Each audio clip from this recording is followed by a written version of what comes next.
meeting today in Carl Park, which you may not know was established in 1909. Okay. By a grant from the Morris family. So, Frank, tell us about yourself and how you got into poetry. Well, I started writing in 5th grade. I had a teacher, Sister Ellen Marie, and she gave us an assignment. The 7th and 8th graders had a newspaper for the school, and so we wrote articles and short stories and poems. So I had several stories and poems that were published. A year later, we moved out to the suburbs, and I had a teacher, an English teacher, Mrs. Hull, and she had us keep notebooks, and we were to write in those. And she particularly liked my poetry, and so she encouraged me. And so I kept those notebooks. In fact, I still have them to this day. And then I also had my first poetry reading because she had me read for a Christmas program one of my poetic works. And then she also had me read one for a graduation as well. And so I kept bringing those notebooks with me. I sometimes would find articles about poetry in Time magazine or the newspaper, and I'd cut them out and I would paste them into the pages. Find notebooks, poems writing about first love, you know, falling in love. When you're 7th and 8th grade, that can be pretty traumatic. Right. And so I carried those same notebooks all through high school and variations of them even into college, at different points writing and not writing. But what really kicked it off for me in some ways were a couple events. I had a brother-in-law who recommended reading the book Artist's Way by Julia Cameron. Oh, yeah. And one of the aspects of that book is journaling. It encouraged me to get a lot of things out.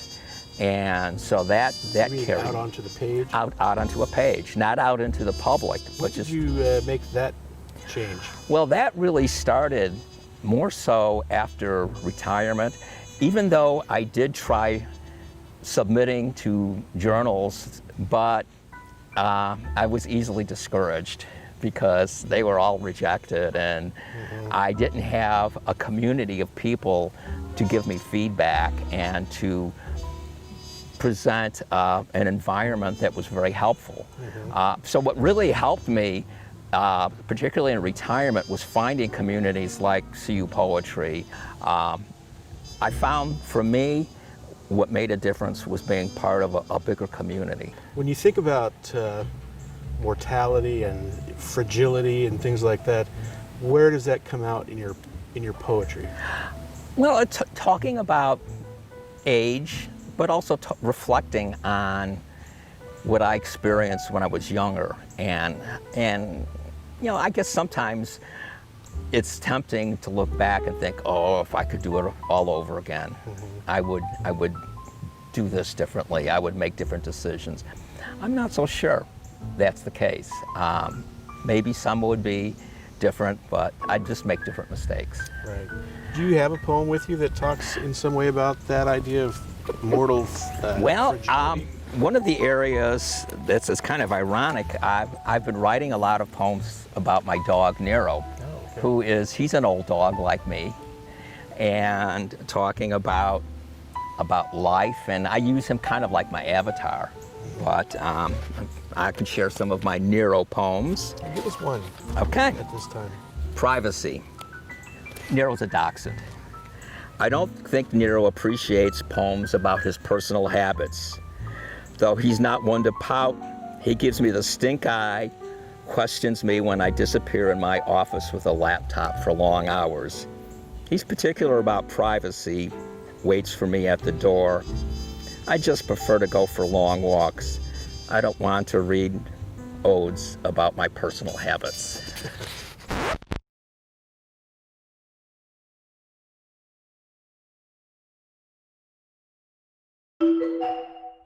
Greetings, hello everyone. My name is Will Reger. I am the inaugural Poet Laureate for the city of Urbana.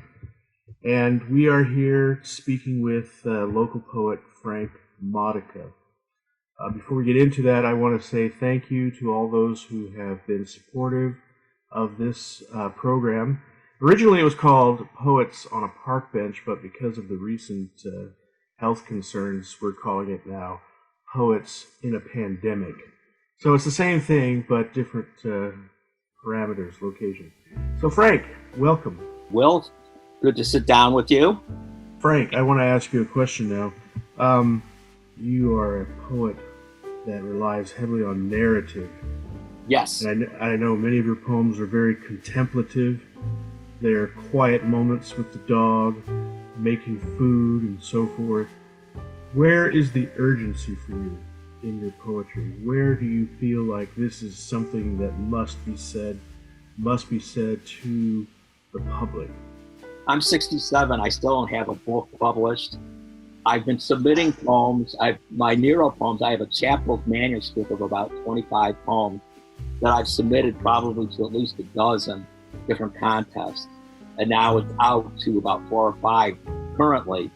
I talk about growing old with Nero, and I use Nero as my metaphor, if you will. Right. Can you read a Nero poem for us? Here's a poem that I wrote. It's the first in a current version of my sending out. It's called Invocation to the Muse. Self-expression is overrated. Siri won't translate Dachshund to English.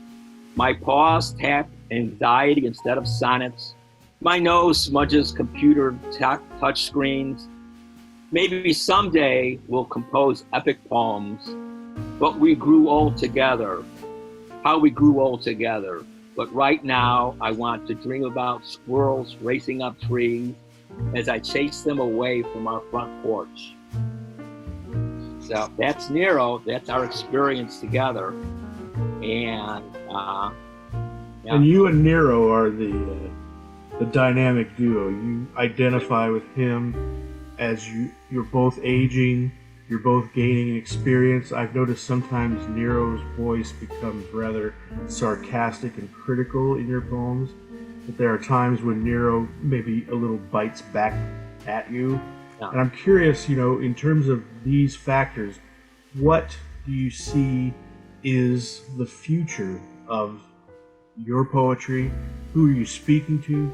Who is Nero speaking to in terms of your audience? Well, it's interesting that you asked that question, because that's one of the things that I think is evolving, certainly in my manuscript about Nero's poems, because there was maybe some ambivalence sometimes in earlier versions and a bit more sarcasm. And I've kind of tempered some of that and made it more a sense of family and relationship, looking at and kind of laughing at myself and laughing with Nero. Nero is a dog, and so there is some personification, but I recognize him as a dog. And so there's a struggle back and forth. So I use him as a metaphor, and yet in other poems I recognize his dogginess and the fact that he has his own particular desires. So now I poem right here, Birthday Buddies. Nero loves apples, whole carrots, day-old bread. He'll eat almost anything. At Grandma's house, he jumped from the floor to a chair, up to the kitchen table, and ate a whole pound cake. My birthday present. When I get him off the table, he barks. Why didn't you invite me to the party? I do want to ask you about your food poems. I know you've written a number of poems about food and food's meaning in your family life. I wonder if you could share one with us. Well, it's an interesting thought. Food played a lot of roles in my life. And oftentimes, you think about food, you think about farms, you think about nature. And I'm not a nature poet. So when I write about food, I write about it from a very gritty experience of putting it together. But I'll read. Okay, here's one. It's kind of a combination of food and nature. Here's my poem called Metamorphosis. The picker's calloused hands pluck me from a branch. She crates me with my brothers and sisters, carries me to a pickup. A trucker hauls me to a distributor. I'm washed under cool streams of water, sorted, waxed, delivered to a grocery. The produce clerk displays me in my polished perfection. A shopper with trim, smooth nails examines my skin for flaws. I'm bagged with 5 friends and neighbors, carried home, washed again, peeled, quartered, seeded, and cored, bathed in cinnamon, brown sugar, and butter, folded into a flour crust, baked, sliced, stirred, chewed, and swallowed. Oh, I have fallen far from the tree. My grandmother was a big pie maker, and my mother became a pie maker.